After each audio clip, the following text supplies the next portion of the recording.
Assalamualaikum warahmatullahi wabarakatuh. Perkenalkan, nama saya Abdul Rahman dari SMK Negeri 4 Kota Tangerang Selatan. Hari ini saya akan membacakan ulang esai yang dibuat oleh Nimade Cista Triratna dari SMA Negeri 4 Denpasar yang berjudul Kurangnya Kesadaran Hukum pada Remaja Terhadap Kasus Revenge Porn di Indonesia. Mari kita mulai. Menjalin hubungan asmara sesama remaja bagaikan pisau bermata dua. Kurangnya pemahaman akan cinta dan jati diri dapat menyebabkan seseorang terjebak dalam hubungan yang tidak sehat. Keluar dari hubungan yang toksik ternyata masih belum cukup untuk membuat seseorang merasa nyaman. Di era perkembangan teknologi seperti ini, bukan tidak mungkin untuk timbul masalah baru seperti dendam, pornografi oleh pelaku terhadap korban. Revenge porn terjadi ketika seseorang secara sengaja ingin menyebarluaskan konten intim ke media dengan maksud untuk balas dendam karena adanya rasa tidak terima. Toxic relationship yang berlapis. Revenge porn masih kerap terjadi di Indonesia. Berdasarkan data catatan tahunan Catahu 2021 yang dirilis oleh Komnas Perempuan menunjukkan bahwa terdapat 71 kasus revenge porn. Bak fenomena gunung es, kasus kekerasan seksual yang terjadi di masyarakat sesungguhnya bisa lebih banyak daripada kasus yang dilaporkan. Maka dari itu, peran setiap elemen masyarakat sangat penting untuk mewujudkan lingkungan yang aman dari kekerasan seksual. Permasalahan kasus revenge porn yang diungkapkan oleh akun Twitter dengan username Zanatul91 menjadi sorotan publik. Iman Zanatul Hairi, kakak dari korban, menjelaskan seluruh kronologi kasus revenge porn yang menimpa sang adik. Pelaku menyebarkan video intim yang direkam tanpa sepengetahuan korban. Video tersebut diketahui sengaja disebarluaskan kepada teman dekat hingga mengancam akan mengirimkan video tersebut kepada dosen korban. Diketahui pula bahwa sebelumnya pelaku dan korban pernah berpacaran. Selain mendapat ancaman, korban juga diduga mendapat kekerasan verbal hingga fisik. Trauma yang belum terobati karena kekerasan saat menjalin hubungan, ditambah adanya ancaman berupa penyebaran konten intim, menyebabkan tekanan psikologis bagi korban. Dendam pornografi yang dialami korban tidak sesuai dengan pasal 28G ayat 1 Undang-Undang Negara Republik Indonesia 1945 yang menyatakan bahwa setiap orang berhak atas perlindungan diri pribadi, keluarga, kehormatan, martabat, dan kekuasaannya, dan harta benda yang di bawah kekuasaannya, serta berhak atas rasa aman dan perlindungan dari ancaman, ketakutan untuk berbuat atau tidak berbuat sesuatu yang merupakan hak asasi, memiliki dampak psikologis yang dialami oleh korban sehingga stigma negatif di masyarakat juga ikut berperan dalam lemahnya penegakan hukum.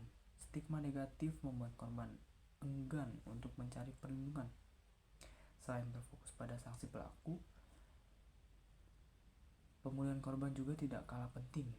Maka itu diperlukan langkah yang tepat untuk memerangi revenge porn di masyarakat. Pembahasan atau analisis.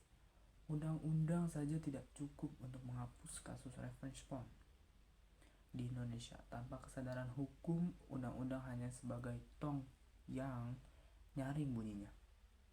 Inilah mengapa kesadaran hukum dan kepedulian terhadap penyintas kekerasan perlu ditingkatkan. Kesadaran hukum khususnya di kalangan remaja akan membentuk perilaku yang taat aturan sehingga kasus kekerasan bisa berkurang. Apabila kasus revenge khususnya di kalangan remaja akan membentuk perilaku yang taat aturan sehingga kasus kekerasan bisa berkurang. Apabila kasus revenge porn ditelantarkan, akan semakin banyak konten intim di internet yang bertebaran. Hal ini dapat menimbulkan keresahan baru bagi siapa saja yang mengakses konten tersebut. Pelaku akan terus memakan korban, namun korban tetap terjebak dalam trauma. Maka dari itu, tantangan dalam mengatasi revenge porn harus dihadapi bersama-sama. Jika saya diberikan kesempatan untuk menjadi anggota DPR RI, saya akan membangun sebuah portal untuk mewadahi hak korban penyintas kekerasan. Sesuai khususnya revenge porn, portal Kaplinet Kenali, Peduli, Lindungi terdiri dari 3 fungsi utama sebagai berikut. Pertama, kenali. Sebuah fitur edukasi untuk mengetahui ciri-ciri ataupun modus yang mungkin terjadi jika seseorang melakukan revenge porn agar dapat dihindari. Kedua, peduli. Fitur untuk melaporkan konten intim yang tersebar luas di internet dan membantu korban dalam menghapus atau memblokir konten tersebut. Ketiga, lindungi. Fitur bagi korban untuk mencari perlindungan psikologis maupun hukum. Dengan adanya portal Kaplinet, korban akan mempunyai wadah untuk merasa aman dan terlindungi, sehingga kasus revenge porn dapat teratasi dengan baik. Namun perlu diketahui bahwa masih banyak korban belum mendapatkan akses hukum yang memadai untuk menjerat pelaku. Maka dari itu, Kabinet dapat menjadi titik terang yang tidak hanya fokus terhadap perlindungan korban, tetapi juga keadilan secara hukum untuk memberikan sanksi yang tepat kepada pelaku. Kabinet juga dapat diwujudkan bersama dengan 3 fungsi DPR. Yang pertama, fungsi legislasi. Sebagai seorang legislator, saya akan mensosialisasikan undang-undang tentang pornografi, pengancaman, hingga pemerasan yang telah diatur dalam Undang-Undang Nomor 1 Tahun 2023, serta meningkatkan sanksi hukum terhadap pelaku dengan menjerat pasal berlapis bersama Undang-Undang TPKS, Undang-Undang Pornografi, dan Undang-Undang ITE.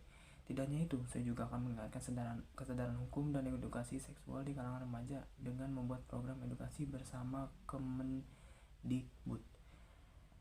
Kedua, fungsi anggaran. Untuk dapat mewujudkan program sebelumnya, dalam fungsi anggaran saya akan menyalurkan dana APBN dan BSN untuk membangun portal Kaplinet agar dapat berkembang dan digunakan dengan baik.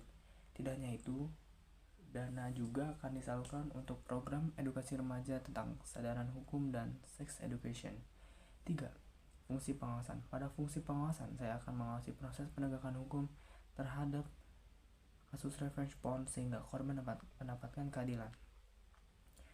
Kesimpulan, semua bisa kenal. Kalimat ini tepat untuk menggambarkan kasus revenge porn di Indonesia. Perkara ini bukan hanya tentang pelaku dan korban, tetapi juga lingkungan yang aman bagi semua orang. Pengancaman, pemerasan, dan konten pornografi adalah tindakan buruk yang tidak bisa dibiarkan berkembang dalam kehidupan bangsa, remaja hingga bangga. Negara harus bekerja sama untuk menghapus revenge porn di Indonesia. Mari wujudkan hukum yang berkeadilan dengan meningkatkan kesadaran dan menghapus stigma negatif terhadap korban kekerasan. Itu tadi esai yang saya bacakan. Mohon maaf jika masih kurang.